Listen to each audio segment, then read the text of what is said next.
All right, everybody, we're here.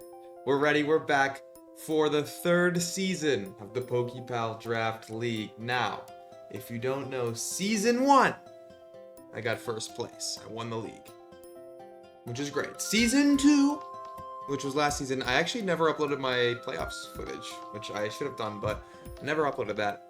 I ended up getting second place. I ended up losing in the finals. So I'm on a pretty good streak here. So I'm hoping maybe we make the finals again this season. That'd be pretty cool. Maybe we'll win them this time, get our revenge. I don't know. But we've got a whole new team, and we're playing in Pokemon Champions Regulation MB this time. The last two times it was in Scarlet and Violet. But now we've got all the Megas, no Terras, and I've got my Pseudo-Udo hat. So let's just jump right into this now. I was picking late in the draft again. Now, this season we've got two divisions and 11 people in each division. And I was picking like 8th, I think? Something like that. I don't know exactly. I think it was 8th. I think I was picking 8th out of 11 people in my division.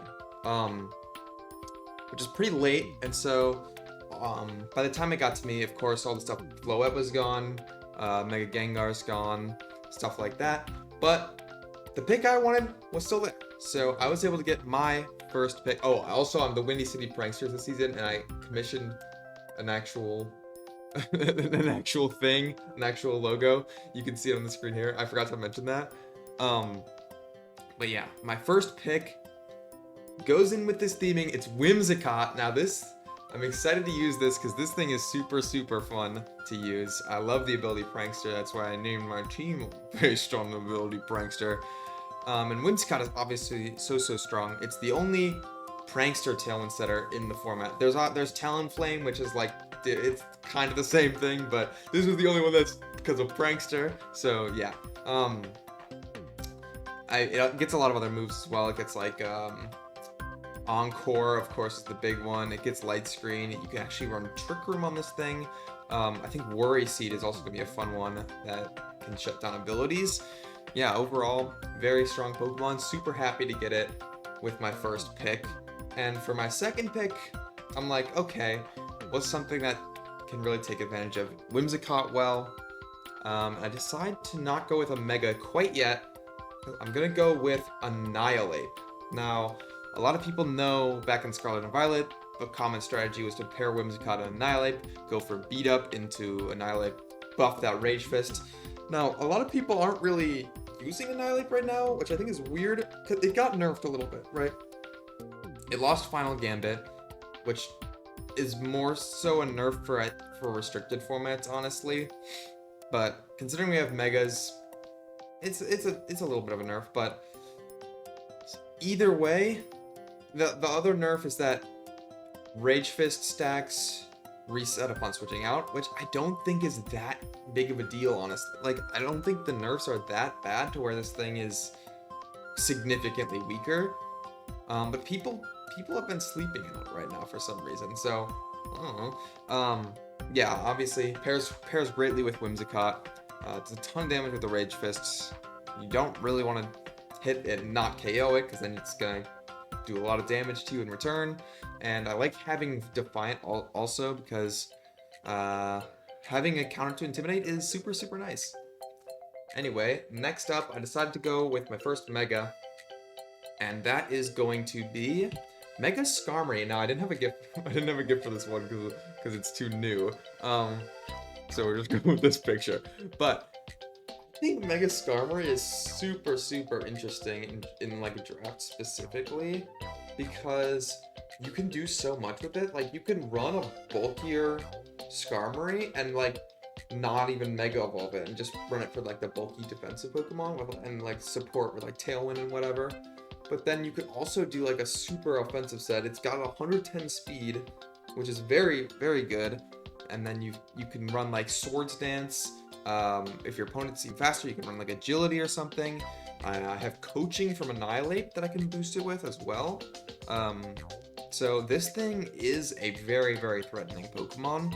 And I especially like the ability Stalwart here, because there are a couple of really annoying redirectors in the draft. I know someone has a Vivian, There's obviously also Sinistra, Clefable, Mousehold, stuff like that that is really annoying. So I'm super, super glad to have a way around that. It's super nice to have. But I didn't want this to be my only Mega. I wanted another Mega because this is not going to be good in every matchup. And I wanted a more threatening, oppressive Mega that can be good in a lot of different matchups. And a lot of the ones, there were a lot of Megas that cost a lot of money, a lot of points, that I didn't want to spend too many points on a Mega, but I wanted something consistently strong, and I ended up going with Mega Gyarados. Now, the reason I like Mega Gyarados is because it does a ton of damage, it's also bulky, you can go for Dragon Dance, but importantly, it also gets Intimidate in its base form, and it changes its typing. Now, the reason that's so important is because having the flying typing in its base form is actually super, super good, because I have, first off, I have something that is an Earthquake user later on, that I can pair it with, but, like, Mega Gyarados does not want to take, like, fighting moves and fairy moves, but especially, like, the fighting moves, right? And base Gyarados resists the fighting moves, and, like, is not weak to the fairy moves. It's super nice, so you can set up in base form against a fighting type until, like, you're strong enough to KO it or something, and then you can Mega Evolve, KO the fighting type, and you're, like, you don't have to worry about it hitting you while you're setting up, which is super, super cool. Mold Breaker on this thing is not very relevant at all. Oh, like, I'm not gonna take rough skin damage from Garchomp or something? I don't know. No, I still do. That's, like, not even, Mold Breaker wouldn't even, yeah, I don't know. Oh, if someone has, like, a Vaporeon, I'll be able to hit it with a Waterfall. Yeah, like, sure, okay. It's kind of a nothing ability, but overall, strong Pokemon. Now, at this point, I already had spent a ton of points, so I needed to start getting some more budget options. Actually, no, my next pick is not a budget option yet. It's after my next pick that I get to the budget options. So my next pick, I wanted another Pokemon that was immune to ground. I got a great one. I got a Rodon Heat. This thing is super good. I mean, you could run it bulky, with, like, support Will-O-Wisp, you know, stuff like that. Trick, all that jazz. I forgot to change the abilities on this one from the Whimsicott. Oops, my bad. Its ability is Levitate. It's always Levitate. I forgot to change it in my spreadsheet. Who cares? We've got a super, super bulky Pokemon, even though it has 50 HP. Yeah, this guy's great. You get Overheat, you get whatever. It's a very great Choice Scarf user. And it just is a great defensive tool for my team. Just pivots in very nicely to on attacks that a lot of my team doesn't want to take. So yeah, love this thing. Next up is the Earthquake Spammer I was talking about, and so we get 100 points to draft stuff, and at this point I had like 30 left for my last however many picks, 5 picks. This is half my draft already out of the way here. So yeah, I'm running low on points at this point. So I need to get some cheaper options. I got a really, really sleeper pick here. I got Torterra for 4 points, which I think is insane. This thing gets like Shell Smash, it gets Earthquake, it's Seed Bomb, it's really strong. I have some other cool, one cool strategy I want to do with this thing later on, but I can't spoil my cool strategies. Like, I'm giving you the basic stuff. Trust me, I have a lot of cool strategies. You know me. Of course I've got cool strategies for my Pokemon. So yeah, excited to use this thing. I think, I mean, for 4 points, I think this thing is busted. This thing is crazy. Yeah, I mean, I wanted something. There are not very many good ground types in this regulation, I've noticed. So having a strong one, I think is super good.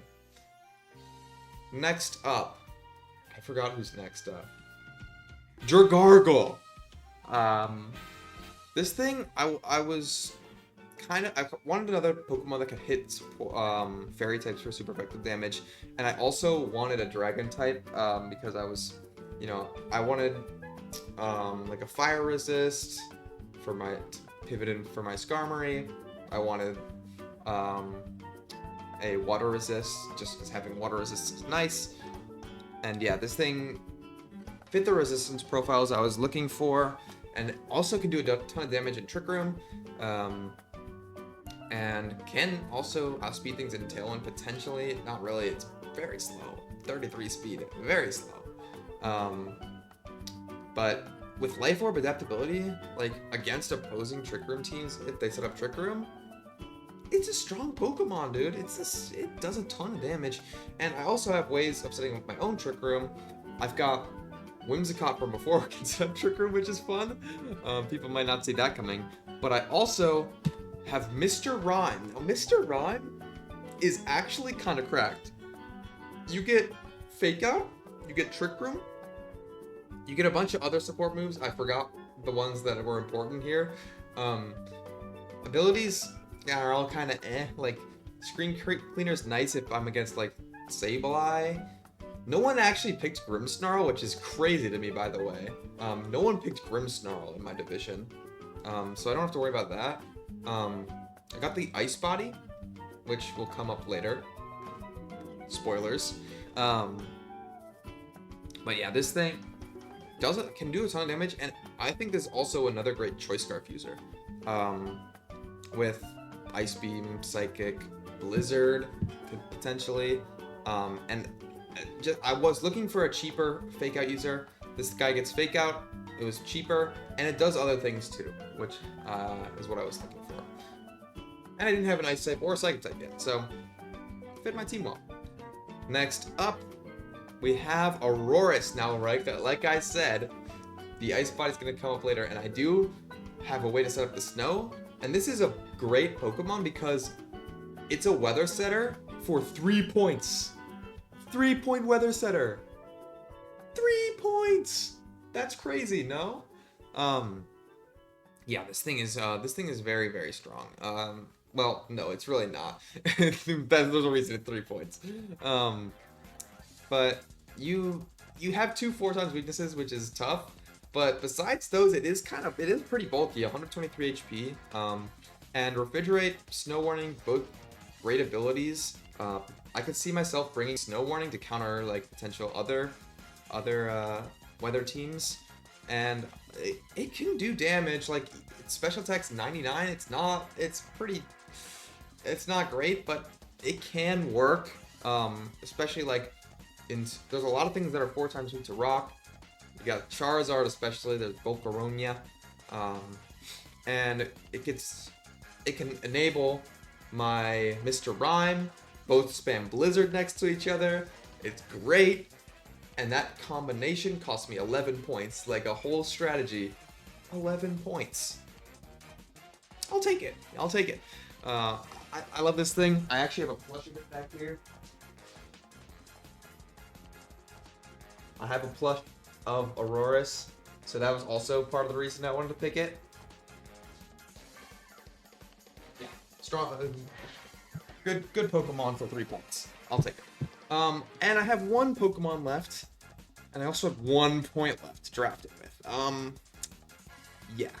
So I could have just decided not to pick a 1 point Pokemon, but I thought I might as well, and I picked Audino.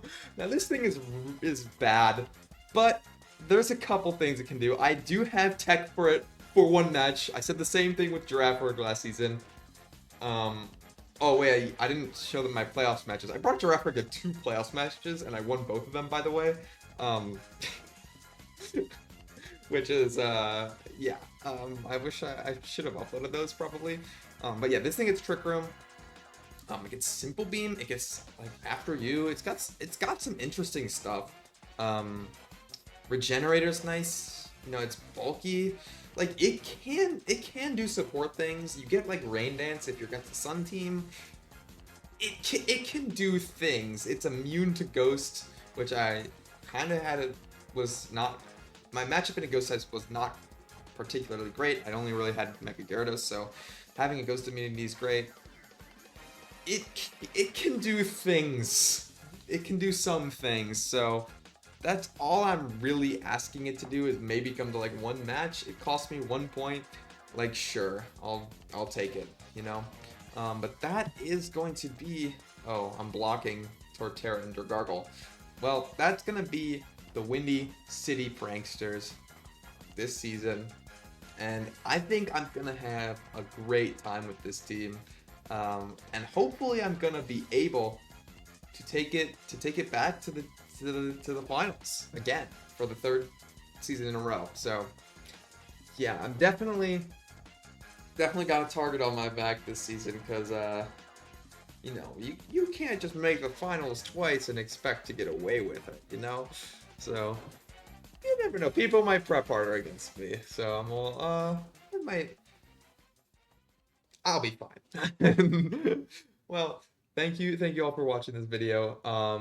I'm super excited to use this team. I'm super excited to get into the draft. I love Draft League, so yeah, I'm super excited. Bye bye.